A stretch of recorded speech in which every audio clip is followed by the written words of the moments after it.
Everyone. So আমরা আমাদের গত যে টিউটোরিয়ালটা ছিল আমাদের কম্পিটিটিভ প্রোগ্রামিংয়ের মিক্সে আমরা দেখেছিলাম যে আমরা কিভাবে অ্যাজ এ বিগিনার্স আমরা কিভাবে কম্পিটিটিভ প্রোগ্রামিং শুরু করতে পারি। সো আজকে আমরা দেখবো যে কিভাবে আমরা যে অনলাইন জাজগুলো আছে সেই অনলাইন জাজগুলোতে আমরা অ্যাজ এ বিগিনার্স হিসেবে প্র্যাকটিস শুরু করতে পারি আর কি, সেটা আজকে আমরা দেখবো। সো আমাদের প্রথমে হচ্ছে যে আমরা ইউভা অনলাইন জাজ নামে একটা জাজ আছে যেখানে গিয়ে প্রবলেম সলভ করা যায় এবং সেখানে ক্যাটাগরি আকারেই প্রবলেমগুলো দেওয়া আছে। সো আমরা সেটাতে কীভাবে শুরু করবো অ্যাজ এ বিগিনার সেটা আমরা আজকে দেখবো আর কি। সো আমরা যদি গুগলে গিয়ে ইউভা অনলাইন জাজ লিখে সার্চ দিই তারপরে আমরা আসলে এই সাইটটা পাবো। সো এখন আমি যদি এটাকে ওপেন নিউ ট্যাবে ওপেন করি তাহলে মূলত আমার এই পেজটা আসবে আর কি, ঠিক আছে। সো এই যে এই পেজটা আসবে, সো এই পেজে আসার পরে মূলত আমরা কী করবো, মূলত আমরা এখানে একটা অ্যাকাউন্ট ক্রিয়েট করব, ঠিক আছে। আমরা এখানে একটা অ্যাকাউন্ট ক্রিয়েট করব।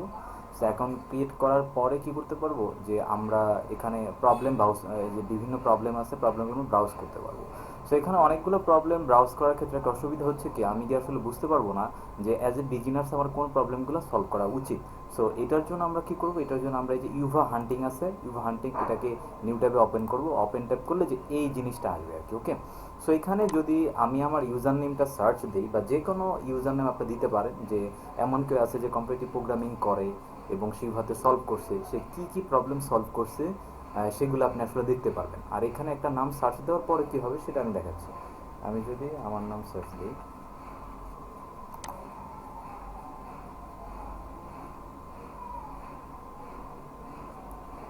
সো এই যে সার্চ দেওয়ার পরে মূলত আমি কতগুলো প্রবলেম সলভ করছি এবং কতগুলো সাবমিশন দিচ্ছে এবং কী কী প্রবলেম সলভ করছি সেগুলো আসলে এখানে দেখা যাচ্ছে মূলত, ঠিক আছে। সো আমার টোটাল সাবমিশন ছিল 280 এবং আমার সলভ হচ্ছে 167 আর কি, ওকে। আর এবং কি আমি যেগুলো ট্রাই করছি প্রায় 33টার মতো আছে যেগুলো এখন আনসলভ আছে, যেগুলো আমি ট্রাই করছি সলভ করতে পারিনি।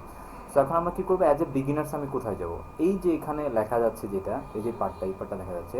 সো এখানে প্রথম আমরা যাবো ইন্ট্রোডাকশানে, ঠিক আছে। আমরা যদি অ্যাজ এ বিগিনার, যেহেতু আমি ইন্ট্রোডাকশন প্রবলেমগুলো সলভ করবো, সো আমি যাব হচ্ছে যে আমাদের যাব ইন্ট্রোডাকশন আমরা যাবো আর কি। সো কেউ যদি চায় যে না আমি ডাটা স্ট্রাকচার এর প্রবলেম সলভ করতে চাই, তাহলে সে ডাটা স্ট্রাকচারে গিয়ে তার প্রবলেমগুলো পেয়ে যেতে পারবে।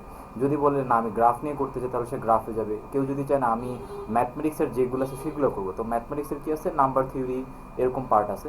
সো নাম্বার থিওরিগুলোও কিন্তু আসলে এখানে আছে। সো আমরা দেখবো। সো আমরা শুরুতে যাই হচ্ছে আমাদের ইন্ট্রোডাকশানে যদি আমরা যাই, তো সো এই যে ইন্ট্রোডাকশানে, তো ইন্ট্রোডাকশানে দেখা যাচ্ছে যেগুলোতে সবুজ একটা সাইন দেওয়া আছে সেটার মানে হচ্ছে কি প্রবলেমগুলো আমি সলভ করতে পারছি আর কি, ওকে।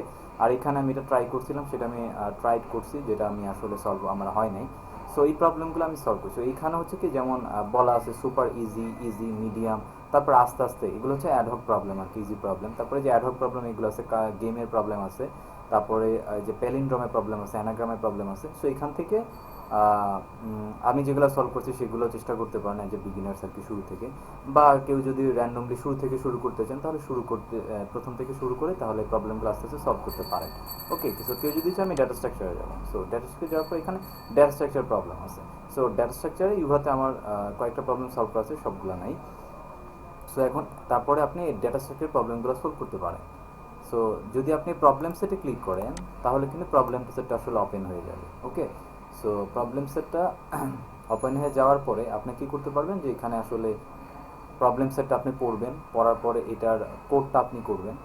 সো এটার সলভটা যেটা সেটা আপনি করবেন। তো এই সলভ করার পরে একটা একটা ব্যাপার হচ্ছে কি, এখানে যে প্রবলেম নাম্বারটা আছে এই যে 1038, মানে 10,038 হলে এটা প্রবলেম নাম্বার। তারপর আপনি আমরা অ্যাকাউন্টে যাবেন, অ্যাকাউন্টে যাওয়ার পরে প্রবলেম নাম্বারটা লিখে তারপর এই কোডটা আপনি সাবমিট দেবেন, ওটা আপনি ঢুকলে বুঝে যাবেন আর কি, ওকে। সো দেন আমরা যদি আসলে যাই ম্যাথমেটিক্স, আমি গেলাম ম্যাথমেটিক্স। তো ম্যাথমেটিক্সে কয়েকটা অনেক পার্ট আছে, যেমন কম্বিনেটরিক্স আছে, নাম্বার থিওরি আছে। সো আপনি যদি চান যে আমি যেহেতু এখন নাম্বার থিওরি কনসেপ্টগুলো আমি ক্লিয়ার করেছি, সো আমাদের যে এই যে এই চ্যানেলে আমরা ম্যাথ ক্লাব থেকে totally number theory competitive program যে সিরিজগুলো দরকার সেগুলো আমরা ইনশাল্লাহ 2টা সিরিজে আমরা কমপ্লিট করে দিচ্ছি। আশা করি ওই সিরিজগুলো দেখলে, এবং কি আপনি উপরেও লিঙ্ক পেয়ে যাবেন বা ডিসক্রিপশনেও লিঙ্ক পেয়ে যাবেন। সো ওই প্রবলেমগুলো যদি আপনি প্রথম নাম্বার থ্রি থেকে শুরু করেন, ওই লেকচারগুলো দেখলেই ইনশাল্লাহ অ্যাজ এ বিগিনার্স বলতে আপনি ইন্টারমিডিয়েট লেভেল পর্যন্ত যে কনসেপ্টগুলো দরকার সেগুলো ইনশাল্লাহ আপনার ক্লিয়ার হয়ে যাবে আর কি। আমরা বাংলা ইমপ্লিমেন্টেশন করে দিচ্ছি এবং এটার কোডও আমার গিটহাব লিস্টে দেওয়া আছে। সো এই যে প্রাইম নাম্বার আপনি বলতে নাম্বার থ্রির প্রবলেমগুলো কিন্তু আপনি প্রথমে সলভ করতে পারেন। তারপরে আপনি আস্তে আস্তে যখন আপনি যেহেতু আপনি বিগিনার্স, আপনি ইন্ট্রোডাকশন করবেন, করার পরে তারপরে নাম্বার থিওরি করবেন, তারপরে ডাটা স্ট্রাকচারে যাবেন, তারপর আস্তে আস্তে অ্যালগোরিদম এগুলো যাবেন আর কি, তারপর গ্রাফে যাবেন, ঠিক আছে, আস্তে আস্তে এই প্রবলেমগুলো সলভ করবেন। সো আশা করি সবাই বুঝে আসছে যে আসলে কীভাবে ইউভা থেকে প্রবলেম সলভ করা যায় আর কি। So thank you everyone. আমরা আসলে নেক্সট আরও টিউটোরিয়াল নিয়ে আসবো। আমরা নেক্সট দেখবো যে আমরা কোড প্রসেস কীভাবে শুরু করতে পারি, বা যেসব অনলাইন কাজগুলো দরকার আছে সেগুলো আমরা কীভাবে করতে পারি, সেই জিনিসগুলো ইনশাল্লাহ আমরা কভার করবো। Thank you.